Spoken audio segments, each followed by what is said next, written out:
અભય થઈને નિષ્પક્ષતાથી નિરપેક્ષ રીતે વાસ્તવિકતાનો અરીસો રૂપી સચોટ માહિતી લાવતો સત્યની સાથે અભય ટાઈમ્સ। આગામી દિવસોમાં નવરાત્રી પર્વ આવી રહ્યો હોય ત્યારે નવરાત્રી સમયે અસામાજિક તત્વો અસામાજિક પ્રવૃત્તિઓને અંજામ ન આપે તે માટે સુરત પોલીસ દ્વારા જાહેરનામું બહાર પડાયું છે, જે અંગે સ્પેશિયલ બ્રાન્ચના ડીસીપીએ માહિતી। સુરતમાં નવરાત્રીના આયોજનને લઈ સુરતના સ્પેશિયલ બ્રાન્ચના ડીસીપી હેતલ પટેલે જણાવ્યું હતું કે નવરાત્રીના આયોજનને લઈ સુરત પોલીસ દ્વારા જાહેરનામું બહાર પાડ્યું છે, જેમાં લાઉડ સ્પીકર 12 વાગ્યા સુધી વગાડી શકાશે। ઢોલ નગારા સાથે ગવાતા ગરબા પર કોઈ ટાઈમ લિમિટ નથી, તો શી ટીમ અલગ અલગ વિસ્તારોમાં અલગ અલગ પહેરવેશમાં ફરજ બજાવશે।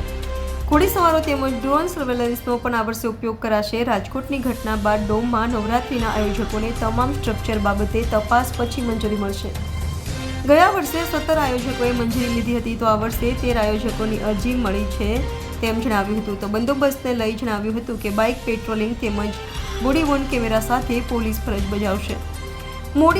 મોટી નવરાત્રીના આયોજનમાં શી ટીમ ફરજ બજાવશે અને મોડી રાત્રે મહિલાઓ ખાસ કરીને હેલ્પલાઇન નંબર પર ફોન કરીને મદદ માંગશે તો તેમની મદદ પોલીસ દ્વારા કરવામાં આવશે।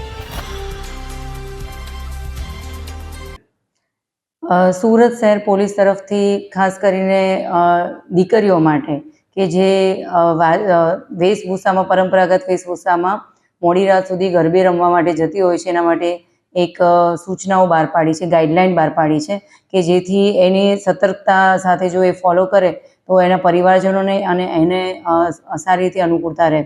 જેમ કે જ્યારે પણ રમવા જાય ત્યારે એ કોની સાથે રમવા જઈ રહી છે અને કઈ જગ્યાએ જઈ રહી છે એ પોતાના જે પરિચિત છે એમના પોતાના વેલ વિશર્સ છે એવા પરિવારજનોને ખાસ કરીને જણાવીને જાય। મોટા ભાગે આપણે જોઈએ છીએ કે બધા પોતાની રીતે પોતાની પાસે મોબાઈલ રાખતા હોય છે, તો મોબાઈલ જે તમે જ્યારે વાપરીએ છીએ ત્યારે એનું ગૂગલ લોકેશન જે છે જો ઓન રાખ્યું હોય તો ગમે ત્યારે એ લોકેશનમાં અજાણી જગ્યાએ જો જવાનું થાય તો આપણે એને ટ્રેસ કરી શકીએ।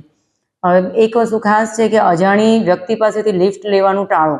તમને જો રાતના જરૂર પડે છે કે તમે ફસાવો છો તો તમે 100 નંબર ડાયલ કરો, 181 ડાયલ કરો। અમારી પીસીઆર પોલીસ આપને મદદ માટે હંમેશા તૈયાર છે। અજાણી વ્યક્તિ પાસેથી કેફી દ્રવ્ય કે એવા નશાકારક પદાર્થો પીવડાવવાની ઘટનાઓ બનતી હોય છે। આવું ન બને એના માટે કોઈ પણ જે પરિચિત નથી એની પાસેથી આવું કોઈ પણ પીણું લેવાનું ટાળો।